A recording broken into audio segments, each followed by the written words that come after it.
What's going on, everybody? Welcome back to another episode of JohnnyVTV Live. We have week 4 best bets. Myself, Andrew Caley. How you doing today, boss? I'm doing pretty well. Back in Prince Edward Island again, doing some more wedding prep. This is the last big prep we do. Hopefully you don't hear this airplane flying over me right now. That's insane and embarrassing. But doing pretty good. Excited to get into some more. We had another those prop bets have been pretty on fire the last couple of weeks, so hopefully get a few more winners in that. Bro, the kid's been hot. You've been pretty hot. Been hammering. Mike Will made it, man. He's looking good.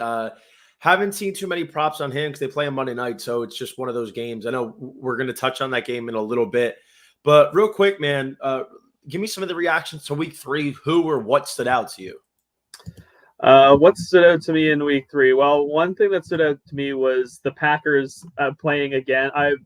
I don't know what to believe with the Packers right now. I was sure that Aaron Rodgers was going to try to tank the season, and they go into San Francisco. He puts on another show, beat San Francisco at home. Another thing that stood out to me was just the rookie quarterbacks. They're just not set. Well, Trevor Lawrence finally had a bit of a good game last night. It looked like they finally made a game plan that benefited his skill set. They ran the RPO a little bit more last night, and the ball looked crisp coming out of his hand, making him make the first read and going from there.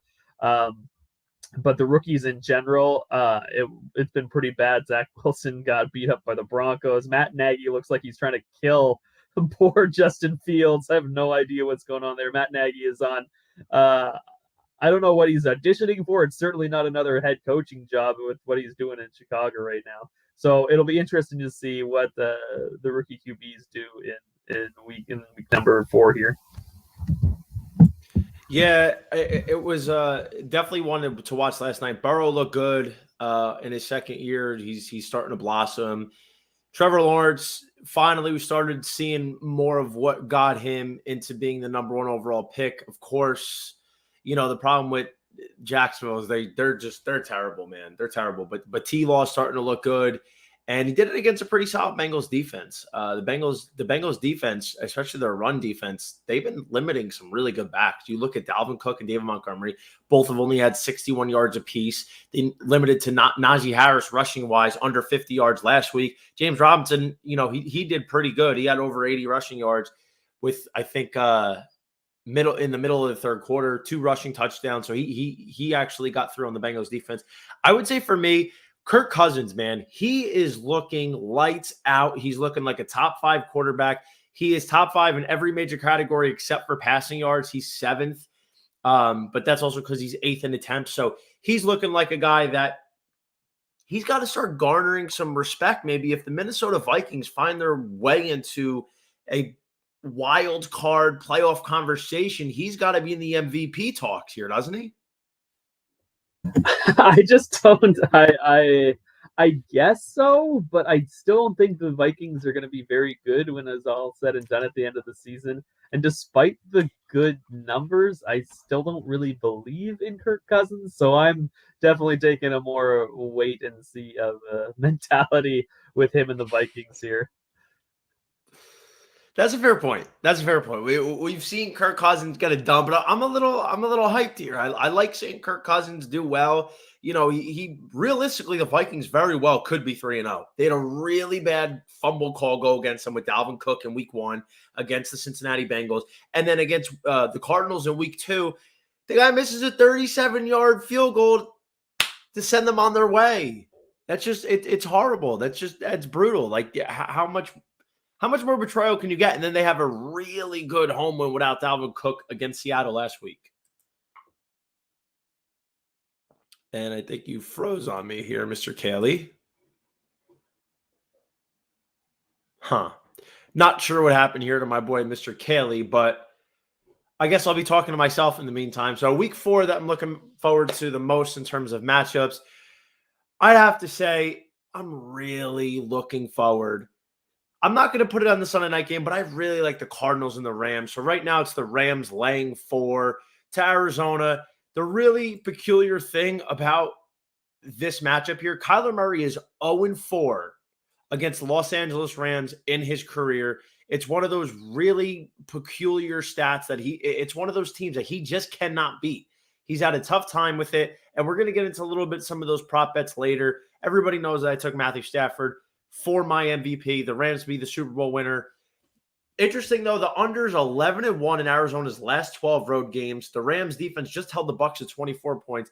And if it wasn't for the Cardinals getting a pick six, they're under 30 points, even though they've hit 30 points in all 3 games this season. This is one of those that I could honestly see Arizona struggling to keep up. They might get some garbage time here, but when you look at the Los Angeles Rams, the way they're putting their offenses on teams, and Cooper Kupp and Matthew Stafford eat breakfast every day together, that's not something that I knew. And how could I? I don't know how you lose sight of Cooper Kupp on the field. Robert Woods not getting his due right now, and it's very frustrating. But I'd have to say that the way the Rams are looking, Arizona's defense doesn't impress me. You have to keep an eye, obviously, on Chandler Jones and J.J. Watt. But once you get these guys neutralized, which is a big if, and here's my boy Andrew Caley back in the fold, they can be had on defense. Look at my guy. What happened to you, buddy? What happened? I'm telling you, man, this is when I'm traveling like this. I told you before, the internet connection where I'm not is not stable. So I'm really sorry about that. It is not. This is not prime location for me. So sorry about that. Sorry for cutting you off there. But we're back in business now. Yes, we are. So we have I was just touching on everybody. I was just talking to myself about the Cardinals and the Rams here. What do you think about this game? This is a big NFC West tilt.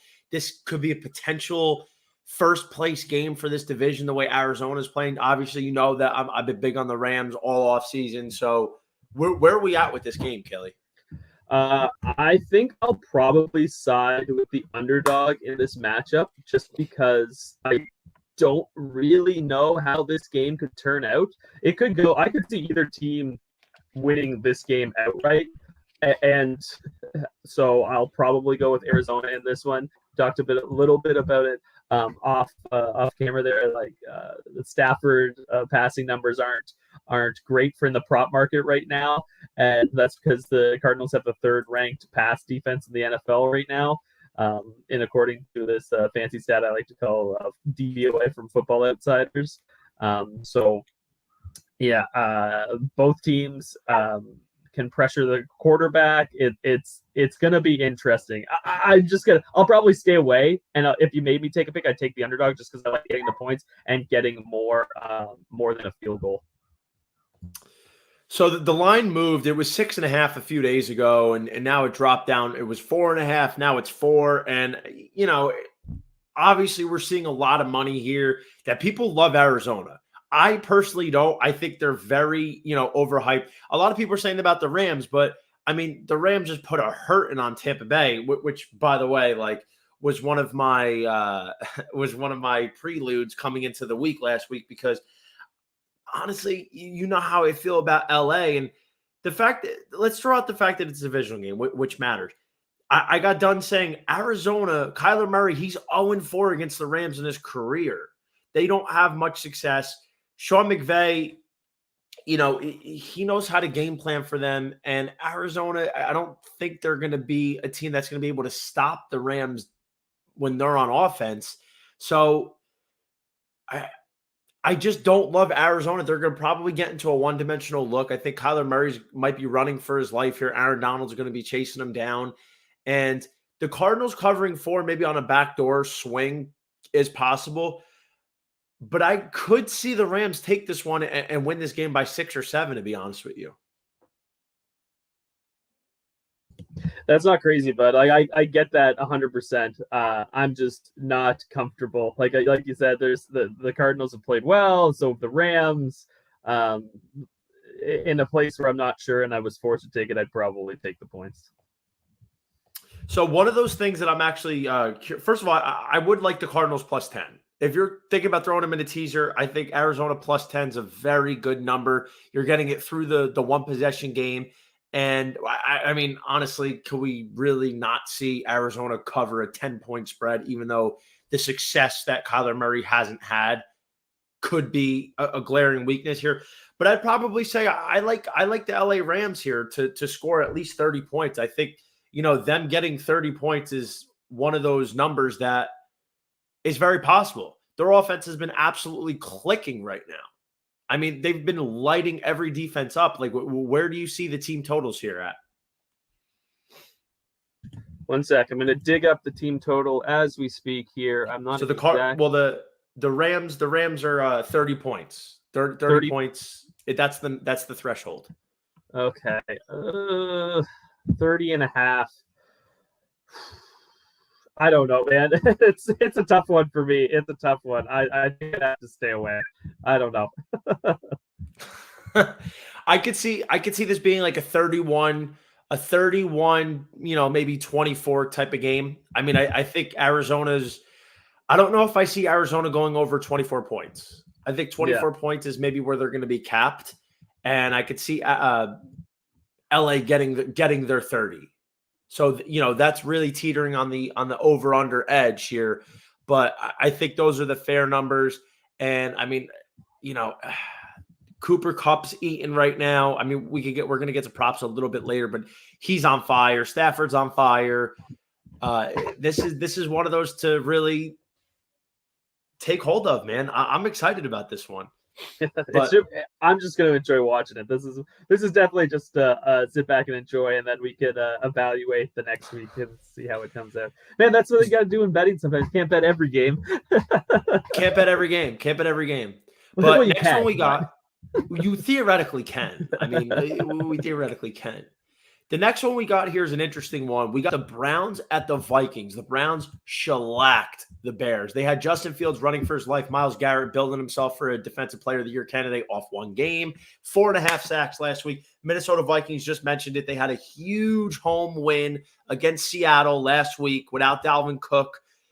The Vikings are 2-point dogs for the second week in a row. Are the Browns being overhyped by the market? Is there going to be some, adjusting of the market? Do we think that the Minnesota Vikings are for real? Are they going to take Cleveland down? What are you thinking about this game here? I'm laying the points with Cleveland here at less than a field goal. I think Cleveland wins this game, and if you're getting less than a field goal, then that's the case. They should be able to run all over this Minnesota defense right now, and they'll control the clock with that. And I just don't see an opportunity for Minnesota to get away from that. And I think that Cleveland defensive front is just terrifying right now. Jadeveon Clowney is not going to have very good numbers when it's all said and done at the end of the year, but he's having an impact, freeing up Myles Garrett on the other side. And Myles Garrett, I think, is going to make it a long day for Kirk Cousins here. So I'm laying the points with Cleveland in this spot. So you always hear me mention it. You always hear me mention, here we go, Ginger Ninja. What do you say? But so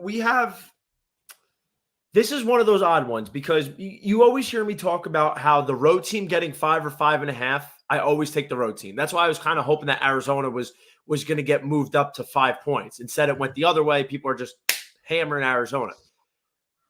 But the home team getting 2 and I think 2.5 is one of those weird numbers as well. Those are like one of those peculiar figures that it's tough to handicap for Vegas. I want to take the Browns very badly. -2, it sounds like a sweet spot. I think Nick Chubb and Kareem Hunt could have a similar type of production output this week as they did last week. I think they combined for something along the lines of like 170 rushing yards, something outrageous. And whether Dalvin Cook plays or not, it's not going to be super relevant for me if the way Alexander Mattison can play. I think against my better judgment, I'm going to go with the Cleveland Browns. They are my AFC representative for the Super Bowl. I think I have to side with Cleveland. And listen, it's nothing to do with last week's game. I just think the matchup, the way they are matched up, it is a great look for Nick Chubb and Kareem Hunt to get after Odell Beckham. I mean, who's he going to have to face? A half-washed Patrick Peterson. This is going to be tough. Minnesota hasn't faced a pass rush like Cleveland's. And the one thing we have to keep an eye on, obviously, is where this public money is going to be going. And like I said, against my better judgment, I have to go with the Cleveland Browns, I think. I like Baker to have a good game in this one too. Actually, I think he's gonna have a sneaky good game here. It's starting to get, I will say this though, it's starting to get into that fade the public territory. 64% of the bets, the public bets, are on Cleveland. 64% of the public bets are on Cleveland right now. That's really approaching fade the public territory. I am worried about this. The public has to win some games. This is one of those tosses. Minnesota being the home dog at 2, them taking this home on the money line is not surprising. It's against my better judgment that I'm going to go with Cleveland at the -2 here. No, I think it's good judgment. I think it's better judgment than you're giving yourself credit for. Let's go Brownies. I don't have any. I have no dog in the fight for Minnesota. I just love what they're doing. I'm give credit where it's due. I love seeing what Kirk Cousins is doing right now. All good, bro. But moving on to the Sunday night game here, man. Bucs, Patriots, big bad Tom Brady goes to face his former master, Bill Belichick. Bucs laying 7, over-unders 49. Where are we leaning here? Not with the dog like is barking in the background from where I'm sitting right now. I jumped on Tampa Bay -6 when the line first hit the board, and it's already at 7. I'm not going to hit it again. So this is your favorite spot. I think I saw somewhere the other day that it was like 97% of the bets and 93% of the money were on Tampa Bay going into this matchup, and that's just obviously it's the biggest emotional hedge game in maybe the history of sports, but man, is that nuts. And I just don't know. I'm glad I got it at less than a touchdown. I can see this one going as high as 8.5 before kickoff, and I wouldn't touch it at that spot. Obviously, we know what we're talking about here. Brady, Belichick, Gronk's back too, and Gronk looks young. The Bucs have some issues with their pass defense, I would say, but I don't have a lot of faith in Mac Jones to kind of be the guy to take advantage of that. So yeah, I'm happy I got it at less than a touchdown, but I don't know what to do if it keeps going higher. So I mentioned this on Johnny VTV Live on Tuesday. The trajectory of this game is very similar to what was happening with Week 1 between Tampa Bay and Dallas, where the line opened at 6.5, and by the time some books got it at game time, was close to 9 points or maybe even 9.5. So the trajectory could be similar. I think we might see a lot of late movement. A lot of people might be hammering Tampa Bay tonight and tomorrow, getting this line up 7.5, possibly even 8. That's a bad sight. This is going to go back to what I was thinking about a couple weeks ago when I talked about the Chiefs-Ravens on Sunday Night Football. No reason why would I want to take Baltimore. No reason except for the fact that everybody was hammering Kansas City. This is in the same boat here. This is why I think Tampa's going to win this game. And I think if you get them at 6-7, you're getting them at a pick 'em or a -1 on the tees. I like that. We're going to reference that in a little bit. I'm going against the grain. Vegas needs something. They usually get it. It is the only reason I'm going to take New England with the points. I think New England +7 is a good bet. Anything over 7. Bill Belichick's been preparing for this game for a very long time. Tom Brady's not the only one that's facing somebody that he wants held near and dear to his heart. I will say Brady is 55-12 straight up off a loss in his career, 47-20 against the spread. I think he gets the win, but I think there's going to be something up Bill Belichick's sleeve. Tom Brady has, if you look at it, Tom Brady in his last few years has struggled against his former coaches. Brian Flores in Miami, Matt Patricia with Detroit. It's not something that you could just take for granted. Everybody's running to the window to bet Tampa Bay. 96-97% of the public, that's red flags. I understand what Tampa's doing. They just snapped a 30-plus point per game streak of 9, including the postseason against LA last week. Brady, but your boy's back. AB? Antonio Brown. AB's back. AB, call God, bro. Call God. This is going to be booming. Like, listen, this is one of those I have to fade the public. I have to. It's a principle one. I wrote something with there's a total in college football this week in between Alabama and Ole Miss. The total's 80. I know they put up 100 points this week, but I just out of principle I have to put the under. It's just it's just one of those things. Like when you see this much public money on one side, when you see a number that's so crazy, you just gotta. It maybe seem a little weird to be like this is too obvious, but sometimes that's the best strategy to go into this stuff with. It's so obvious. It's so obvious to take Tampa Bay -7. I think they this number probably shouldn't be as high. Like, listen, I understand in terms of the X's and O's, then the Patriots aren't going to be able to run the ball. If you're not going to run the ball on the Saints, you can't run the ball on the Bucs. So Damian Harris is probably going to be shelved. There's no James White. There's Mac Jones. He's looking like a rookie. But I got to be honest here. If you look at what New England might be able to do, if they drop two safeties, if they drop them far out, so there's not going to be a lot of deep plays, force New England to hand the ball off, make this a much tighter game. I think New England could keep this close and backdoor cover the 7. I do think Tampa Bay comes out with the win, which is obviously more important, but I just have a feeling based off the public, the Patriots could cover the 7. And God help me if it gets to 7.5 or 8. That's butter for New England. That really is. And let's call it what it is. There's a lot of lopsided spreads this week. It's a ton of them. So, guys, we've talked about this all the time. You got to fade the public. The public's going to win some of these games, but at the end of the day, it's going to be more times than not when Vegas needs something, they usually get it. Don't disagree here. Caley, what matchup, what game are you looking forward to the most this week?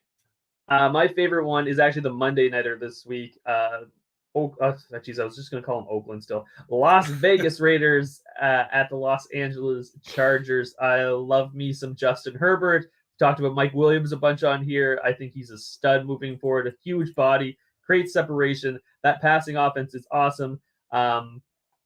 But it's the Raiders who have the number 1 ranked offense in terms of total offense this year. They've been a huge surprise. The defense has been improved too. So this is kind of are these teams for real kind of showdown? We're not really sure with either team. I like the Chargers at -3.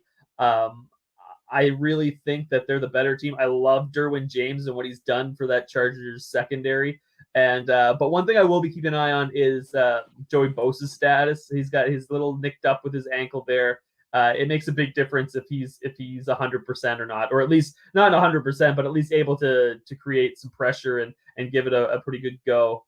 But I'm on the Chargers -3 here. I think they have too many weapons for that Raiders defense to handle, and I think the Raiders finally fall for the first time this year. You know something, that's a good look. I'm excited for this game. We've been covering a lot of Monday night games, honestly. It's just the way it's been rolling out.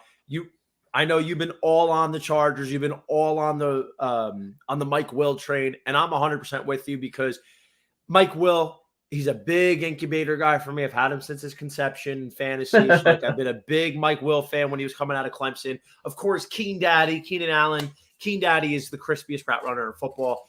And the big move here was this was a 3.5 point line for a lot of this week, and it dropped to 3. It opened at 4, and the total got steamed up a little bit to 52.5 from 50.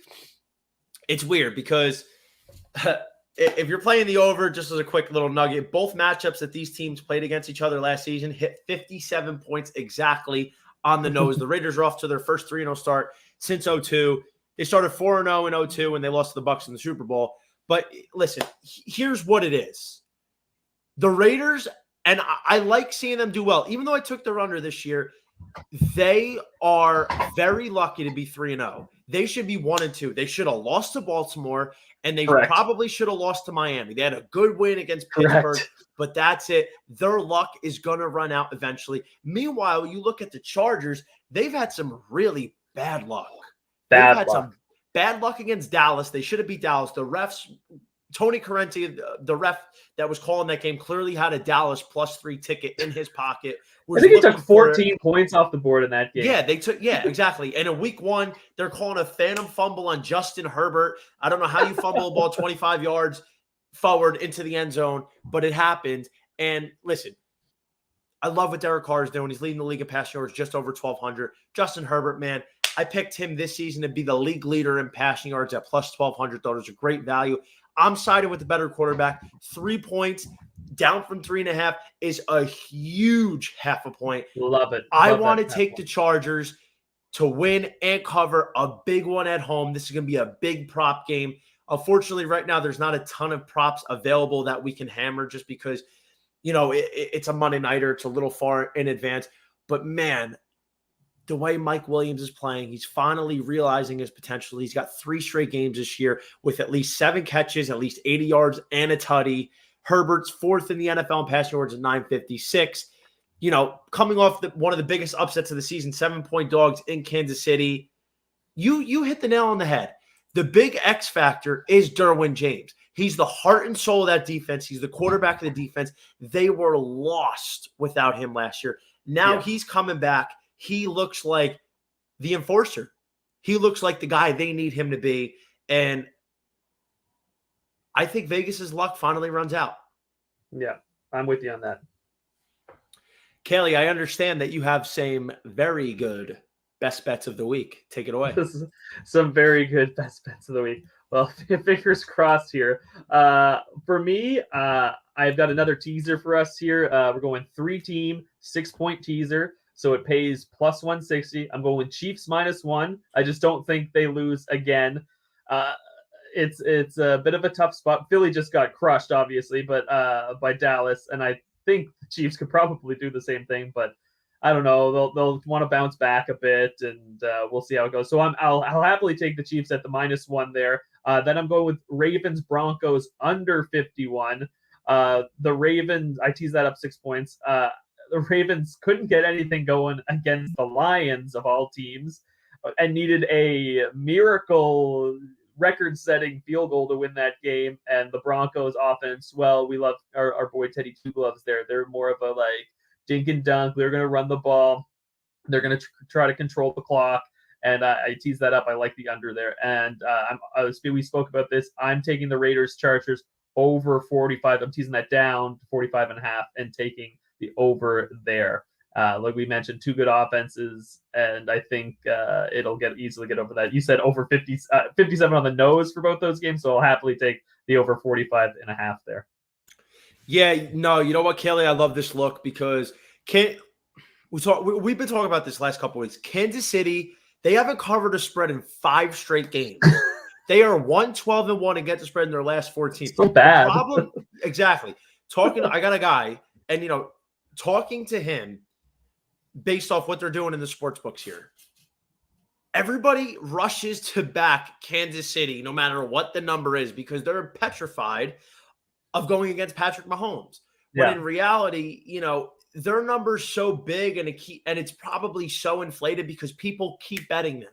If they put the Chiefs -9 against the Eagles, people would still run to go back Kansas City. Now, they're the new Patriots, I would say, in terms of public betting. I'll say this. I think Kansas City is going to cover the 6.5 this weekend. It's teetering between 6.5, 7. I think they're going to cover it. I do. Yeah, because I think so too. Enough's enough, first of all. Second of all, Philadelphia. Let me tell you something. And I'm not even saying this because Miles Sanders is on my fantasy team. Nick Sirianni, it's a fireable offense that he handed the ball off. Did you see my tweet during the game? It was disgusting. Miles Sanders is the bread and butter, the cornerstone of your offense, and you hand the ball off to him 2 times in the whole game. By the way, he had 5 total touches, which is a disgrace, and he's ripping off chunk plays on his limited touches.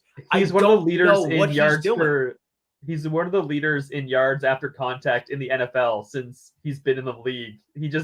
He creates big plays, and I don't understand it at all. I don't understand why they won't hand him the ball. It makes no sense to me. Exactly. I don't understand what they're thinking. So listen, regardless, the Chiefs, the 1 point doesn't make a big difference. I'd much rather tease the Chiefs down to basically a pick 'em than tease the Eagles up. Basic strategy, you're going to want to tease as many points as you can. But in this case, man, look at what Philly did. I can't back them. They don't look good. Tyreek Hill's had a quiet last couple weeks. I think they're going to blow the top off. Philly had a good strategy against Dallas on defense, not letting them beat them deep. CeeDee Lamb had a 45-yarder on the first drive, but aside from that, there wasn't too many deep stuff. So this is where it's going to be Travis Kelce eating a lot of underneath up. But at some point, Tyreek Hill is going to have to explode. So I love the Chiefs there. This might be one of their weird – I might bet them on the first quarter spread. And then this might be one of those weird, like, we're going up 21-0 in the first quarter sort of thing games that they haven't had one of those in a while. So they might be – the Eagles might be ripe for the picking for them. You know something? It's just so strange how it's been going with Philadelphia. Mahomes, though, is 8-2 in his career versus the NFC, and they're 0-3 against the spread this season. Like, when is this gonna turn around, bro? They're last in the AFC West for the first time since 2015. They've lost back-to-back regular season games for the first time since Week 5 and Week 6 of 2019. Andy Reid finally comes back to Philly, though, so that's a big one. I think it's time for Kansas City to wake up, and I think we're going to wake up a sleeping giant here. I mean, I probably will go at Kansas City's first half over. I think they're going to come out, spit fire, blood coming out of their mouth like just a hungry dragon ready to just slay the Philadelphia Eagles. Ravens, Broncos, the under 51, that looks good. Baltimore, they're going to want to run the ball. Hollywood Brown's got to knock off the dropsies, but I think this is going to be a low-scoring affair pretty much. Lamar Jackson's first game in the altitude.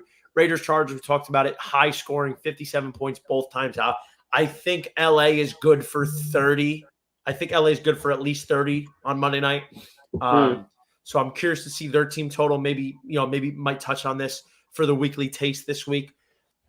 Now, for my bets, Week 4 teaser, I changed it up a little bit from Tuesday because I had the Titans on here at -1.5. The line's been changing. Julio Jones wasn't as much in jeopardy then as he is now. So what I'm going to do is I'm going to go Tampa Bay -0.5 point. It's basically a pick 'em. I talked about this. I don't know if they're going to cover that 7, but I think they're going to win. It's hard for me to not see them win this game. Losing back-to-back is just kind of not really – it's not an option right now. It's not. So I think we're going to have to go with Tampa Bay there on the money line, basically. Titans, Jets under 50.5. Tease that up, especially if Julio Jones doesn't play. I could see this being a very, very big ground and pound game for King Henry. This might be 25, 30 carries for the King. He might get his over, but if Julio and A.J. Brown doesn't play, this is going to be difficult. It's going to be very difficult. And we know Tennessee's defense is bad, but like anybody see what the Jets are doing on offense right now? It's brutal. So I'm teasing this up. If these two teams hit 51, so be it. But I could look at myself in the mirror going into Sunday knowing this is a good line here. Straight up picks, just talked about it. Pats +7. We're fading the public big time. I think they're going to cover the 7. Anything over 7 is butter. Chargers -3, another one that we talked about. Just giving everybody a little bit of a taste here, not giving all of it away. You're going to have to check out the weekly taste this weekend. Chargers -3. I think Vegas, their luck finally runs out. LA is going to run them out of the building, put up 34 points, and have themselves a night. Your Honor. No objections. I think I'll throw in the Titans -6.5. You can get that below a touchdown as well. Like we can throw that in there. Yeah, Titans -6. This is another one, man. Like a lot of people are back in the Titans, but there's been some late action on the Jets because it was a 7.5 point spread. Now it's 6.5 points. This might even get itself down to 6. I mean, could you imagine how much money is coming in on the Jets because of all the Titans injuries? I mean, that's a very scary thought. Yep. I mean, 67% is still on the Titans, so it's starting to approach the Jets +6.5. I mean, it's kind of going the other way. I'd like to see that line get back up to 7.5 to bet the Jets, but I'm keeping that one off for right now. Caley, you have a ton of player props. Let's just get right into it. Okay, player prop number 1. We're gonna keep going with one of my favorite finds. We're going Mike Davis under 19.5 receiving yards. He's gone over this number in each of the first 3 games, so. I was expecting a little higher number, but I'm still going under. He's going against a Washington defense that has been really bad to this point. People thought they were going to be good, and they have not been good. The one thing they do is they don't get fooled on checkdowns and little screen passes because that defensive line is so athletic. They can move sideline to sideline very well, and they've only given up 47 total receiving yards to opposing running backs this year. Mike Davis under 19.5 receiving yards. I also like seeing the Falcons involve Cordero Patterson in whatever position he is in now, and they seem to be making him a big part of the game plan, maybe scaling back Davis a little more. He only had 4 targets last week. So yeah, that's one of my favorite ones. Another one is we're going Chuba over 3.5 catches this week against the Dallas Cowboys. They've given up the 3rd most receptions to running backs, and Hubbard is the number 1 option in Carolina now for a little while, at least for the next little while. And they targeted him 5 times in that game last week when McCaffrey got hurt. I expect that to be about the same, maybe even a little more now that he gets the full game plan under his belt. So over 3.5 catches there. I also like Baker over 247.5 passing yards. We talked about Minnesota's defense a little bit. The pass defense ranks 26th overall. I really like, I think they're going to pound that run game, as I mentioned before. Kareem and Chubb, they're going to get their way, and that's going to set up some big play action plays down the field, I think, and he's going to get some big chunk yardage here in this game, and I think 247 is just a little too low for this game for Baker, so we're going over there. And we're actually giving the New York Jets a little props. We're going with Corey Davis over 51.5 receiving yards because of how bad that Titans defense has been this year. Davis has been by far, despite the complete I totally agree with you on that. Away from the ball and through completing the passes, it has been mostly to Corey Davis. He had a pretty big game in week 1, got totally held out by the Patriots, and actually had an okay game, at least by the Jets standards, against the Broncos in a game where they scored no points. So I like him over 51.5 receiving yards against a really bad Titans secondary. Well, sorry, I'm mute. Our boy Kyle Donnelly thinks the Bucs are going to run away with this game in the under. Kyle, maybe Kyle. We don't know. It's a weird one. It probably is going to be the under. But in terms of my prop bets here, I'm only going to put a couple on the board because there's a few that haven't availed themselves to me that I've been kind of keeping my eye on in terms of like Derrick Henry's rush attempts and, maybe Mike Will's reception prop. Maybe going to keep an eye on Brandon Cooks. Is this the week that he finally goes under facing Tre'Davious White, but they're probably going to be playing from behind. So I'm going to keep it simple. Under Kyler Murray, 275.5 passing yards. Why? Because in his 4 career games against the Rams, he's only hit 275 or 276, I should say, 1 time out of 4. So he's 1-3 on the under. Last season, and this is the weird thing about Kyler Murray, people might not realize, he doesn't throw for a ton of yards. Last year, he only hit 276 5 times. And, the Rams playing very well. And of course, listen, they played against Andy Dalton and Carson Wentz. So they've kept under 276 twice. And then obviously Brady went for over 400 yards last week. But I think this is a good spot to fade Kyler Murray. I think D-Hop's going to be shadowed by Jalen Ramsey.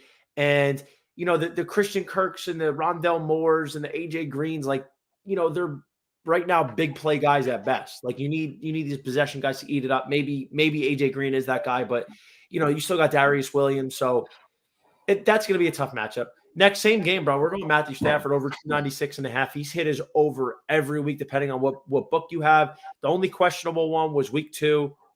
I got him at 277.5. We talked about this last week. He hit it by half a yard, or I guess technically a yard. So Kyler Murray, man, under, Matthew Stafford over 296.5. I think the Rams, like I said, they're going to put up at least 30 points. They're not going to be running the ball for 150 yards, most likely. So it's going to probably be Stafford coming out 28 of 34 for 315, 3 tuds. Have yourself a day, young man. Your Honor, no objections. Love it. So rolling here, we got the Emerge Player of the Night brought to you by Emerge Sports Group. Our boy Jay Hen, none other than Thomas Brady, returning home to New England. Awful loss, we mentioned it. 55-12 in his career straight up. I think he's going to come out, have a big night. I'm curious to see if the adrenaline and the emotions are going to get at him early. Is he going to want to make the big play? Is he going to want to push something down the field in double coverage to Evans or AB? Or is he going to stay patient, take what the defense gives him, and then try and get his shots a little bit more strategically later? But I think Tom Brady comes in to Foxborough, his former home where he won many a championships, has himself a strong performance. What do you think, Mr. Caley? I think it's going to be fun to watch no matter what. We're all going to be watching this one. Bill Belichick is going to try to throw the kitchen sink at him. I'm happy, like I said, that I got it less than a touchdown. I expect him to Brady to have a good game as well. It should be exciting no matter what. But I think we're going to see the difference between Tom Brady and Mac Jones in this one. Certainly will. So after last night, by the way, anybody looking to take a little action on this one? Overs now in prime time. Kelly, you'll like this. 8-2 after last night. Just squeaked out the under with the Bengals Jags. So we're sitting at 8-2 in primetime games. 49 points. I don't know here. This is this is right on the money. So we're gonna keep an eye on where the public money is. I could actually see I might be able to see this one stay under. I might see Tampa Bay 27, New England 21, something along those lines. Yeah, for sure. That would just hit the under. Yep. That's not crazy. Basically, we're all in here. We're all in on this game. Yeah. Kelly, coming into this week, what's your final thoughts here? My final thoughts. I just really want to see. There's been a lot of weird coaching decisions this year. I want to see if these teams like the Eagles. I saw it last night with the Jaguars, so that was interesting. The Bears, will they make adjustments with their young quarterbacks, and will they stop throwing them to the wolves? It's so widespread, these young quarterbacks having troubles early this season, that it's almost like an epidemic at this point, that it kind of makes you think back to those days. Like, hey man, people made Aaron Rodgers sit. They made Drew Brees sit. They made Patrick Mahomes sit. Like, all those guys didn't start their careers as the starting quarterbacks on their teams. So it'll be interesting to see. I'd like to see some adjustments this week, particularly from the Bears and the Eagles this week. No, you know what, man? That's a great point. That really is. I can't agree more. There's a lot of questionable play callings, especially looking at Philadelphia and Chicago. What are they going to do? Are they going to actually act like they've ever watched an NFL game before and build a game plan around their quarterbacks? That is truly the eighth wonder of the world right now. But I would say, for my final thoughts, man, I just can't get it out of my head, dude. I can't get it out of my head. Tom Brady coming back to Tampa Bay. What kind of game are we going to see? It kind of goes hand in hand with my emerged player of the night with Brady. I want to see what kind of performance that the Bucs come out with. But on the same token, I want to see what Bill Belichick does. Like, everybody's counting out the Pats.